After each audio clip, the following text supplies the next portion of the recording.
I remember her coming home that night, Lillian did. She was tired and she had something that resembled a half-SM. She had just gotten off work for the day, had a little more than enough to drink, and came in and kicked her heels off recklessly as she strode from the front door to the bathroom, slipping the shoes off of her feet and doubling them up against the side of the divan so they could be out of her way. I didn't think about it much at the time, but after that I realized how strategic she had been.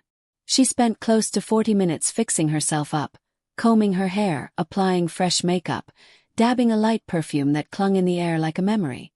But it did, and she did, beautiful, even paler even than usual, and I sniffed a bit of affection for the old girl. It was sweet, and I wasn't sure why. We were still eating dinner together, almost all the nights.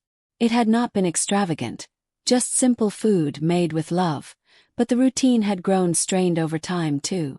That evening I'd grilled some salmon and steamed some vegetables, nothing even fancy, but to show that I was still showing up. I look over my shoulder at her in the kitchen, where I'm plating out the meal. She sat at the table in silence, her thumb swiping across her phone, her forehead faintly scrunched together. We had drifted apart, a gulf that hadn't been there at the start. Life kind of had a way of scraping off the edges of the love until all you had was a habit. We sat at the table and ate in silence, neither of us feeling up for conversation. But then, as if sensing the vacuum, she began talking about work. She was speaking with a kind of energy that I hadn't heard in weeks, maybe months. Her company was in the middle of a reorg. There had been layoffs, new management roles were to be established. She was being looked at to move up, and the way she told it, you'd assume she was halfway to the corner office already. I listened, nodding along, so glad for her. She deserved success. But then her tone shifted. She mentioned Adam. It started innocently enough. Simply a casual observation that a coworker had recently taken an interest in her industry. He had mentored her, given her chances that others were not getting. I smiled pleasantly, but something in me stiffened. I knew of his name naturally. She had mentioned him. This time, however, it felt different the way she said it. The least leaning on her part, the briefest acceleration of her gaze. Then she put down her fork. The sound of metal against porcelain snapped me back.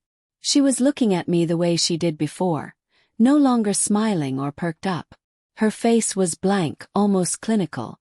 "I'm done," she murmured. I sat and listened, not knowing what to expect. Was she quitting her job maybe? Moving to another department? Something mundane. But after that, her next words erased any semblance of normal. "I'm meeting Adam at a hotel Friday after work," she told me. "It's not emotional. It's strategic." For a brief moment, I had to have misheard her. "What?" My voice was barely above a whisper. She nudged a little closer, as if to soften the blow. "It's just one time. Just business. He can give me that promotion, Daniel. You know how tough it is out there. So this is all you do now." Reading glared at her to see if she was being funny, getting my not, then her laughter not. But there was nothing. No shame, no second-guessing, just resolve. "Are you serious?" "Yes," she said, unwavering. "And I felt all of you deserved to hear it first from me. I don't want to lie to you." It was as if the floor just opened up. The floor went out from under me. My breast was oppressed, and for some minutes I was deprived of the power of utterance. The woman sitting across the table from me, the one I had promised to spend the rest of my life with, was telling me that she was going to fuck other men, and she was saying it as casually as me telling you what I had for breakfast, and it was psychedelic. I didn't scream. I didn't cry. I just sat there, watching her eat quietly, like it was about some sort of weekend plans, and not our marriage coming to an end. I would play that moment over and over in my head in the years to come. Was she testing me? Was this a terrible blunder of honesty? Or had she actually persuaded herself that the father's support was a justification of treachery? After dinner I excused myself and went to the living room. I had to have space to think. She remained and continued, mixing as if it was all right. The water was running. Dishes clinked hushed, far off. She seemed lighter, unburdened, as if it just felt good to finally let that secret out and share it with him. However, for me it was only the start. In bed next to her that night, I listened to breath turning slow asleep. I couldn't close my eyes. My head was swarming with questions, with memories, with regrets. Had I missed the signs? Had I failed her somehow? Or had she simply changed? I had all night to think, and by morning, I knew what I needed to do. I couldn't let this beat me. If she had been willing to gamble everything to wield power, then I needed to know exactly what she was doing, and why. So I took action. I wiretapped her bag with a miniature microphone. It was simple. She never had a second glance. And within days I had proof. One late afternoon, feigning that I was on overtime, I listened in on the day that she met Adam in a sullen cafe. Their conversation sealed the deal. They whispered, they offered compliments, they exchanged itineraries. It was clear they had overstepped boundaries a few times already. 4. I kept my cool when she came home that night. I kissed her on the cheek, asked her how her day was, and smiled when she giggled. Inside I was falling apart, but I didn't reveal it. I phoned Vanessa, Adam's wife. I saw her in a private place, handed her the tapes. She cried, of course, but she also thanked me. Together we devised a plan. Vanessa showed at the hotel relatively early on the evening they were to meet. She was in the hallway, recording with her camera their reaction, feeling her heart in her throat. The door opened when Lillian and Adam came in. She opened the door, and the looks on their faces were priceless. Shock, horror, guilt. Vanessa gave them all she had. She recorded everything, every denial, every excuse. She just walked out. She knew she had won. The fallout was swift. Lillian came home that night with a white face and trembling. At the door she didn't say hello. She simply stood there with her eyes wide and lips trembling. "I know," I said simply. She clunked down on the couch, and with that she plunged her face into her hands. This was the first time she seemed genuinely broken. Not because of anything she did, but the fact that she got busted. 2 weeks later, she and Adam were both out of work. They never really recovered from the scandal, which went viral in no time flat. Lillian sought to contact friends around her, but many fled. She had burned too many bridges. I, for my part, got a divorce immediately. I wasn't going to fight for alimony or the house or anything else. I just wanted to get out. I moved into a smaller apartment, cut ties with some of the people who reminded me of the past, and gradually began to rebuild my life. I learned something about myself. I am going to freak out about the unknown, no matter what I do. I had believed love was enough, that if we were committed to one another and loyal, that would be all we needed. But I understood that trust is like glass. Once it's broken, it never mends. I also discovered that ambition, freed from morality, can cause people to sacrifice everything they had ever cherished. Lillian ultimately wound up living with an old friend, unemployed and alone. I heard about some freelance work she'd done, but I didn't know anyone or have any kind of reputation, so it was tough. She'd bet everything on a hope and had lost. I at least crave solitude as my salvation. It's not that I hated her. I just felt numb. And within that void came clarity. Betrayal leaves its marks, but also its lessons. Implying that the greatest lesson of all is that swindlers are swindled. Any who would betray that trust will be on their own. She believed she had been in control that night, that we'd sat down to dinner and she'd told me her plans. But in the end, none of us are immune from consequence. I remember seeing her for the first time after all that happened. It was a street in my old neighborhood, and it was the morning of an early spring day, and I had gone there to pick up a few groceries. She waited at the bus stop bundled in a coat that looked inadequate to the weather. Her hair was pulled back and she had no makeup on, no scent in her hair. Just Lillian, a Lillian who was lacking the assurance that had been eroding away at her lately, like a protecting shell. She saw me as I saw her. Both of us did not move for a moment. Then, ever so slowly, avoiding eye contact, she raised her hand in recognition.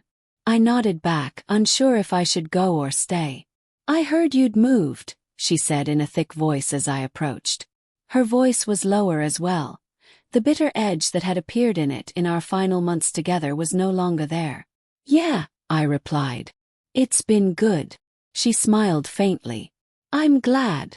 We were silent, not in an oppressive sense but in a manner full of what I hadn't said. The silence of regrets.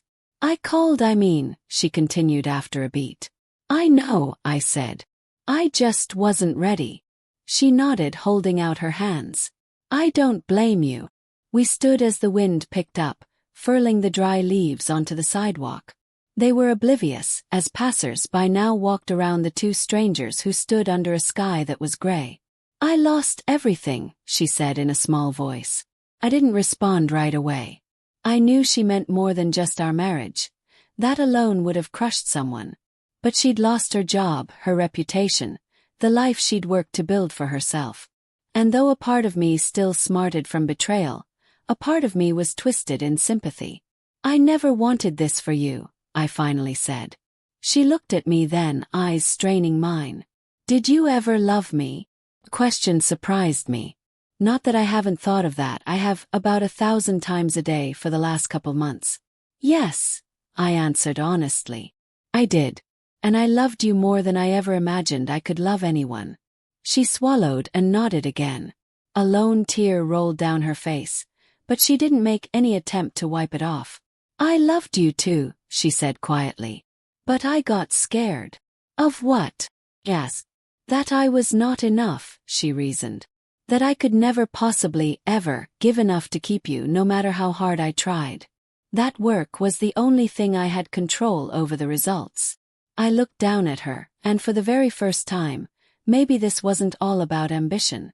Maybe it was fear. It's a fear of inadequacy, of being forgotten, of not being able to measure up, not just with Adam but in the world around her. And still I was here, still attempting to take it back. I just wish it could be different, she said. So do I replied. Right then the bus pulled up, doors hissing open. Pausing before boarding, she glanced back over her shoulder again. I gave her a little nod of my head, a silent goodbye.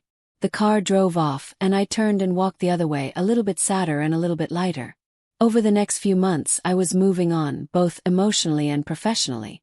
I plowed into new projects, reconnected with old friends and eventually found work to make me as happy as the proverbial clam, and in more unexpected ways than I'd ever thought possible. Not just because I was doing something with my life, but because I'd given my life something to do. I dated tentatively and hesitantly at first, but each woman I met, I became more confident in who I was and what I was searching for. I discovered that trust should not be given in vain. It's a jewel that you have to earn, challenge and protect. And while I still believed in love, I no longer believed in blind faith. Pointedly not at Lillian, I had been formed. She was trying to start over in a new town, away from the critical eyes of those who had seen her fall. Some said she had started a small consulting practice, while others claimed she had simply disappeared altogether. I never looked them up, and she never called or wrote. But late at night I would think of that dinner, that moment she told me what she was going to do. I'd play our conversation again and wonder if I had given her another response, would she still be here? But I had also been learning that there are some choices that are not ones we make. We can offer love and support and reassurance, but we also cannot control the heart of someone else. Betrayal changes you. It schools you in self-protection, in being on the alert, in distrusting intention. But it also creates resilience. It shows you that you can survive pain, that you can lose everything and come back.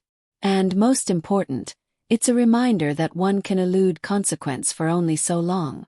And one day, Adam vanished from the old world of the headquarters. His name was sullied, his marriage shattered. Vanessa's daughter and she immigrated to begin anew somewhere over the Atlantic. She had emailed me once to thank me for setting her mind at ease. I never replied, but I sent her peace. Feeling the weight of the past, but not allowing it to define my future, I pushed forwards. I'd been ransacked, yes, but I'd been rebuilt too. Finally, I surfaced on the other side stronger than I have ever been.